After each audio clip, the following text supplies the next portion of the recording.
CBS News confirms this morning that White House Chief of Staff John Kelly plans a reshuffle of President Trump's political team ahead of the 2018 midterm elections. This comes after a tumultuous year of White House staff shakeups. The Brookings Institution says at least 1/3 of the president's senior staff has quit, been fired, or were reassigned since Inauguration Day in January. Chip Reid is in West Palm Beach, Florida, near the president's Mar-a-Lago resort with more. Chip, good morning. Well, good morning. Under previous presidents, staff turnover has tended to increase in the second year. But under President Trump, there's already been an unprecedented number of departures, and more are expected to leave in 2018. The White House, though, says it's not a big problem.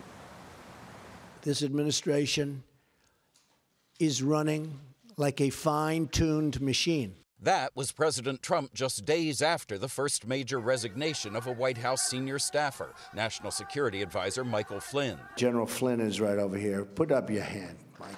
What a good guy.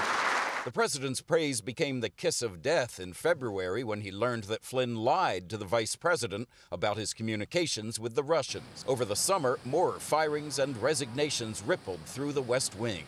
You're asking me a question, and I'm going to answer it. Press Secretary Sean Spicer stepped down when he objected to President Trump's new pick for communications director, Anthony Scaramucci. But the president's a winner, okay? And what we're going to do is we're going to do a lot of winning. My chief of staff, where is Reince?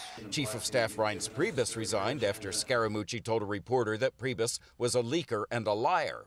Then the new chief of staff, John Kelly, compelled the president to fire Scaramucci. Turnover makes it very difficult to build relationships. James Thurber has studied the presidency for over 4 decades and says the turnover numbers at the Trump White House are unprecedented. For Trump, it's 34%. At this point in the presidency, George W. Bush was at 6%, Obama at 9%, and Reagan was the closest to Trump with 17%.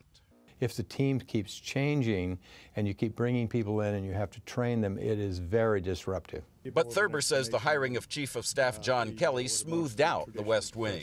We'll see what happens with Mr. Bannon. Even if it did lead to more firings or resignations, like that of strategist Steve Bannon and Secretary of Health and Human Services Tom Price, who got this warning from the president months before. By the way, you're going to get the votes? Oh, you better. Otherwise, I'll say, Tom, you're fired. The main difficulty with staff turnover for this president has been finding replacements. But just like during the campaign, he continues to rely on a very small circle of top advisors with a high priority on loyalty. Vlad? All right, Chip Reid for us. Thank you, Chip.